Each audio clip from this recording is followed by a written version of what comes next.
হাত নেই, কিন্তু চামচ দিয়ে নাড়ছেন চায়ের কাপ। কখনো কেতলি থেকে গরম পানি ঢালছেন, আবার আগুনে কাঠ দিচ্ছেন।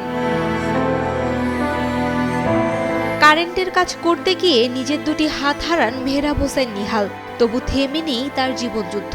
কারো কাছে হাত পাততেই ইচ্ছুক নন তিনি। ইচ্ছে শক্তি, মনোবল ও পরিশ্রমে গড়ে তুলেছেন নিজের আয়ের উৎস।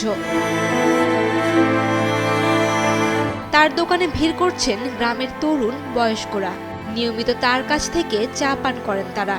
তাদের কেউ নিহালকে ভালোবেসে, আবার কেউ তার এই অদম্য মানসিকতার কারণে আসেন তার দোকানে। ছোট্ট একটা চার দোকান দিছে, চাটা বানাই দিয়ে আমরা ওই হাত দিয়ে ধরে নিয়ে খাই। কিন্তু তার দিন খুব কষ্টের দিন যেটা আছে। কেউ সাহায্য করে না, সে নিজে কিছু দোকান দিছে চা বেচা, খুব কষ্ট করে হাতের ডান্ডি দিয়ে চারটা হ্যান্ডেল ধরে হাতের ডান্ডিতে পানি নিয়ে খুব কষ্ট, কেউ সহযোগিতা করে না। জামালপুরের মাদারগঞ্জ উপজেলার বাসিন্দা নিহাল মুসলিমাবাদ গ্রামের মৃত সুলতান আহমেদের একমাত্র সন্তান তিনি।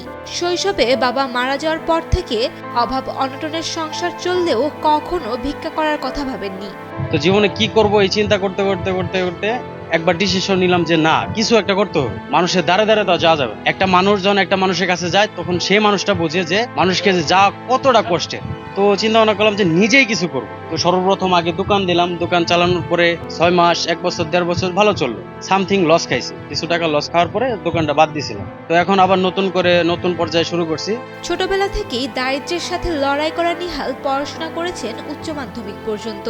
পড়াশোনার পাশাপাশি কারেন্টের ওয়ারিং এর কাজ করতেন। 4 বছর আগে এক দুর্ঘটনায় কেটে ফেলতে হয় তার দুটি হাত। তবে সব সময় পাশে ছিলেন তার মা। এখনো যে শক্তিশালী, এরপরেও পানি টানি নিয়ে আসে, চা বানায়, মানে কোন রকম সংসার চলতেছে। নিহালের এই পরিশ্রমী মানসিকতার প্রশংসা করে সহায়তার আশ্বাস দেন মাদারগঞ্জ উপজেলার সমাজসেবা কর্মকর্তা।